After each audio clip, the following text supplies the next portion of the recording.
نبی صلوات و سلام خپل رائے دا و چې موږ مدینه کې دن نه پاتې شو ځکه خوب هغه تعبیر داسې و چې دن نه په دې آبادو کې پاتې شو بهر ته ونوځو. هغه سایډ ته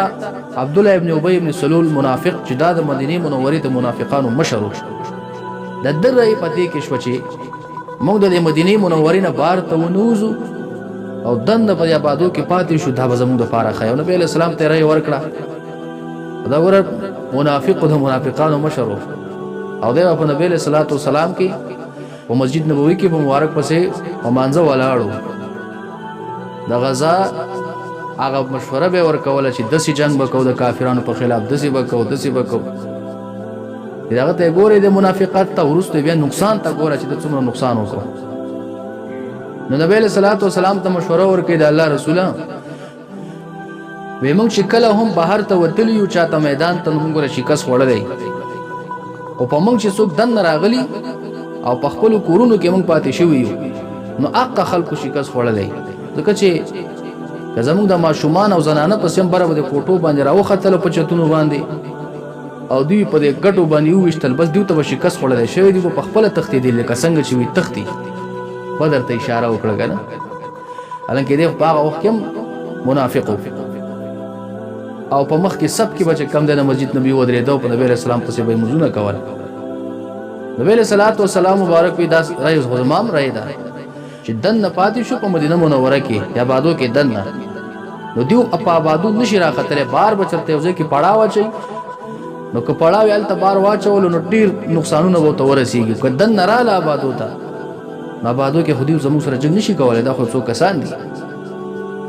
او خیر صحابه کرامو چې کومه مشوره وه په ډېره راله چې موږ میدان ته وځو نو د احد چې کوم میدان دغه میدان صحابه کرامو وټاکلو د دې دپاره چې موږ دې ته بهر ته وځو. نبی علیه صلوات وسلام مبارک د جمعې لمونځ وکړو د ماسپښین بیا د انصار صحابه کرامو کې یو څوک مړ شوی او د هغه جنازه یې وکړله او مبارک چې کم د کور ته ورننوتلو او خپل زغره کم چې جنگي سامان هغه جنگي لباس یې واچو بهر ته راووت توره یې په لاس کې نیولې وه. دغه بعضې صحابه کرامو په خپل منځ کې دا خبره وکړه وی د الله د رسول زموږ دپاره دا نه خوښوي چې موږ بهر ته وځو نو موږ له څه مناسب دی موږ له څه پکار دی چې بهر ته وځو خو راځئ دننه په دې مدینه منوره کې پاتې شو ځکه د نبی علیه صلوات وسلام د دې رای مخالفت بیا ونه کړی شو که نه اگر چې اول خو دا خبره خپله مشوره ورکړه صحابو خدای هغه ډېره غوښتنه او ډېر هغه شوق او ذوق یې په دې باندې نبی علیه صلوات وسلام ته فرمایي زما صحابو د یو نبي د یو پیغمبر دپاره دا نه ښایي چې هغه د جنګ سامان واچوي د جنګ لباس برابر کړي او هغه دې بیا چې کوم دی خپل قوم ته راوځي او جنګ دې ونه کړي او لباس دې واچوي او لباس ته لري کې دا د پیغمبر دپاره وي جایز نه دي مناسب نه دي. ما لباس اچولی دی جنګي او په دې نیت او اچولی دی چې موږ به میدان ته وځو د احد میدان ته وځو ځئ چې وځو دیو روان شول د احد میدان په طرف باندې دی هم چې کوم دی میدان ته ورورسېدل نو دیو دې سایډ ته د مدینې منورې چې کوم یو غر و دغه غر طرف ته دیو خپله شا ور وګرځولې صفونه چې کله کافرانو ته برابرول نو د غر طرف ته صحابه کرامو خپل شاونه ور وګرځول د صف مخې چې کم دی بل سایډ تکړه او په دې غر باندې لفاسه عبد الله بن جبیر رضی الله تعالی عنہ دغه صحابي د 50 غشويشتونکو صحابو سره کېنو په دې غونډې باندې لفاسه په دې غر باندې ځکه هیڅ پته نه لګي کله شاته نه کافر راوخیږي په دې غونډې باندې او لاندې مخامخ صحابه کرام نو صحابو خو تشاده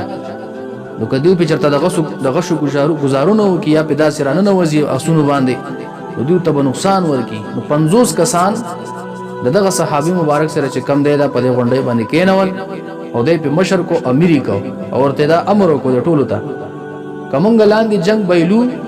او که مونږ لاندې جنګ ګټو خو تاسو به نه راکوځئ په مونږ پسې تر څو چې مونږ تاسو ته نه ویلي چې راکوشئ د غونډۍ نه تاسو به په دغه غونډۍ باندې ناست یئ ساتله به کوئ هېڅ پته نه لګي کافران که موږ د دغه طرف نه حمله وکړي 50 کسان غشي ایشتونکي د دغه سره چې کوم دی د غونډۍ باندې کېناستل. کله چې میدان ته آمنے سامنے شول دواړه یو بل ته رانږدې شول صفونه برابر شو خالد ابن ولید په دغه وخت کې چې کوم دی د ایمان لا نور راوړی د کافرانو سره راغلو دا خپل هغه صف چې کوم د کافرانو برابر کو په خی طرف باندې اکرمه ابن ابي جهل چې دلم ایمان نو راوړ ورستو بیا ایمان راوړ ابو جهل زویو دا مخفل صف دغه کافرانو خپل ملګرو برابر کو کوم سونه چې ور سره د میدان په دې ګس سایډ باندې دی خو ته حمزه رضی الله عنه حضرت علی رضی الله تعالی عنہ ته خپل صفونه برابر کړو نبی له صلوات و سلام د جنډه چې کوم و د جنگ جنډه دا مصعب بن عمر رضی الله تعالی عنہ ته ورکړه او دا مصعب بن عمر په شکل صورت کې بالکل هو د نبی له صلوات و سلام په شان ته او د نبی له صلوات و سلام نو مخ کې ودرېدو او نبی له صلوات و سلام مبارک ته شاته نو کله چې دوی د جنگ تراوتل نو په لار کې دا منافق عبد الله ابن ابي ابن سلول د منافقانو مشر د خپل ملګرو توجه ګوري نبی له صلوات و سلام خو زما خبره ونه منله ما چې تکم راي ورکړه زما د راي مخالفت وکړو د سیکو چې د سره مخ کې نزو نه جنگيږي سره مخ کې دا کوم ته پته ردی جنگ نشي کولای ته 3000 کسان دي او دا چې کوم د زمو په شمول 1000 کسان دي دوی به 3000 کسانو سره مقابله وکړي خو زه خپل ملګرو ته وسوسه واچوله او د خدا خبره ده مکی د مشرکانو سره کړي و چې زبردست کار کومه 300 کسان زما سره برابر دي دا به ول په دې سب کې روان کم او بیا به د سب نه راو باسم نو د دې فائدہ به دا و چې په صحابه باندې با یو قسمه فرشر راشي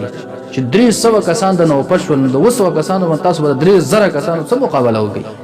نو دوی په دې زړونو کې به یې راولېږي نو دوی په دې طریقه شکست وکړي نعوذ بالله دغه څه وکړل نو کله چې ډیر جدا کیږي یو صحابي مبارک پسې راوړان دي شو او ورته اے منافقه تولید جنگ د میدان نه تختی تولید خپل قوم پرې دی تولید نبی له صلوات و سلام چې کوم د پرې دی تا ته چا ویلې مخکې ځه او د مخ راوړوي چې موږ ته پته و چې تاسو جنگ کولای شئ نو ولې تختی تاسو جنگ نشئ کولای هغه کسان باندې ډیر دي زمونږ راي تاسو ونه منله مدینه منوره کې تاسو د نفات نشوي بار میدان ته توځي لہذا تاسو په شاو دغه خلک په جنگ نشي کولای هڅه موږ ته پته چې دغه مخ کې شهیدان کېږي قتل کېږي موږ نه لاړو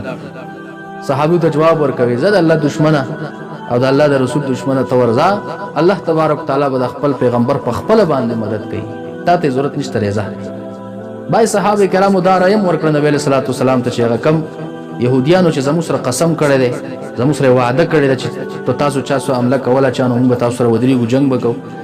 اې دا الله رسول دا غینه مدد طلب نکړو ورکو ته زموږ ایتیس حاجت نشته الله تبارک تعالی زموږ حامی او ناصر دی په دغه طریقه باندې دی ول ته عام نظام نشول په دغه احد په میدان باندې مصعب ابن عمر رضی الله تعالی عنہ ډېر بهترین بہادری کړي و په دې کې ډېر انتهایی زیات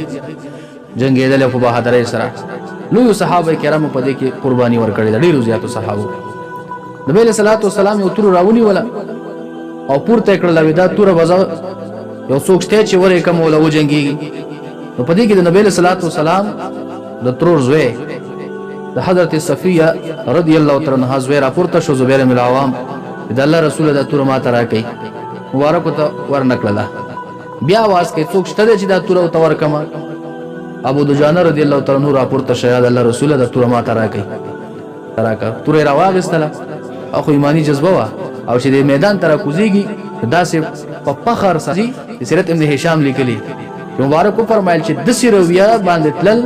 دا الله تعالی ته ډیر زیات بد دی خو په جنگ په موقع کې نه په دې موقع کې نه یعنی د سینمو تل په فخر سره دا الله تعالی ته ډیر بد دی خو په دې موقع کې نه ولی ځکه دا د الله او د رسول د حمایت لپاره تل تک دی او د دین د حمایت لپاره چې کوم د تک دی دا الله تعالی خوخته دا الله ته بدی نشي الله ته چې بدی شي نو هغه چې هغه د دین په خلاف باندې د تکبر وکړي شي او داسې فخر وکړي شي د میدان ته وتلو چې څوک ته مخې ترازی گزار فکري او دغه زبیر بن العوام رضی الله تعالی عنہ فرمایي چې زپدي ابو دجانه رضی الله پسې وتلم ما سه کاو چې نبی له صلوات و سلام دته د تور ور کړ زه د وګورم چې د څنګه جنگ کوي په دې کې سقي سره دنه چې دا تور ما ته نه راکوله او دته ور کړل یو ډول او ته مشرکان وروته مقابله ته ابو دجانه رضی الله یک واځي دي صحابه ورډیر جان نثار خلکو خا ډیر قرباني ولا خلکو تاسو ته ما بدر په غزا کې ویلو کنه نبی له صلوات والسلام ته صحابي راوړان دي شو وې د الله رسول الله تعالی ډیر په سبانه خوشاليږي چې په دې میدان کې زغه خوشاله ولا کار وکم وی الله تعالی په دې باندې ډیر خوشاليږي چې سړی د خپل اصغر او باسي او دغه سي جنگ د میدان ته ورودانګي او د کافرانو سره جنگ وکړي هغه اصغر هم درکړو کمیس هم درکړو دغه سي لنډغر چې کوم میدان ته وروته اصغر سره دې د پاره چې د توري گزار ته باندې څوک وکړي چې دا توره په اصغر باندې ولګي او دا توره ماته شي او ته نقصان درنګي هغه دومره د نبی له صلوات و سلام باندې خبره باندې محبت کې راغی د الله او رسول او په عشق کې راغی چې کمیس هم وستو اصغر هم درکړو دغه سي میدان ته وته چې توره باندې ولګي څوک دا ونه چې د توري د گزار په اصغر باندې لګیدل دا زما په غوخه باندې ولګي اته سي خلکو د چروته دلو ته د کافرانو روانه ده مخامخ یو جماعت ته دیوته اکی واځي دی چې څنګه تراور د تور گزار شروع شو دا زبیر بن عوام فرمای چې ما سه کو چې د تور څنګه چلیږي خو د سې د تور چلیدل کنه د یو واځي یو اکی واځي د ابو دجان رضوان هغه ټول کافرانو په هغه باندې کوم دي نستو نابود کړه هغه مبارک ته دقه سي ولاړو بیا دا واقع ورسره روان ان شاء الله ټیم پوره دی بیا چې کله دا واقعات سخت زه تر رسیدل دا ابو دجانه رضی الله عنه نبی پر حواله باندې راځي په دې غزوه احد کې چې کم شهیدان شيو چې هغه بچا ولیدل نو پیجاندل بینه داسې نمونه زخونه په وای باندې شيو او داسې نمونه گزارونه په وای باندې شيو یو صحابي مبارک په کې وچانه پیجاندو شهید شو او په دې مخ باندې گزارونه شوی دي په وجود شوی دي لکه بالکل په یونو کې رنگ بنګ دي په زخونو کې هیڅ څوک نه پیژني خور راوړان دي شول او دې ګوتو نه پیژاندو چې دا زما ورور دی پلان نه دی یې ګوتو نه پیژاندو که خپل رشتہ دار سره پیژني کنه یو مشابهت یې دی وزې سره فرض مې دا د احد هغه واقعه په دغه طریقه باندې چې کوم من سره ورسېدله ورستو ان شاء الله الرحمن په دې کې پوره تفصیل کیږي دا واقعات او دا تاریخ اسلام د دې متوسط بار وضاحت کو د سره لپاره بیانېږي دا موږ ته د دې لپاره بیانېږي چې موږ تاسو د دغه ځنه هدایت راواخلو ورلک کسان دي لک کسانی وسو کسان دي 300 کسانو ته مقابله کړي خو بیا هم هغه چې کم د خپل همت نه بایلی او جنگ کوي او فتح هم الله تبارک تعالی دي تور کوي او 313 کسان په بدر کې زر ورته کافران دي بیا هم الله تبارک تعالی چې کم دی فتح مسلمانان تور کوي نو مسلمان باندې چې هر قسمه حالات راشي کړه هر قسمه سختی ده خدای به الله تبارک تعالی صبر غواړي استقامت په طلبي او د دین هغه حمایت وکړي نصرت وکړي ولو که کافران ډیر زیات په قوت باندې ولني الله تبارک تعالی چرته حق مغلوب کینا حق چې کم ده همیشه د فارغ غالب دی وما علی الا البلاغ واخر دعوانا الحمد لله رب العالمين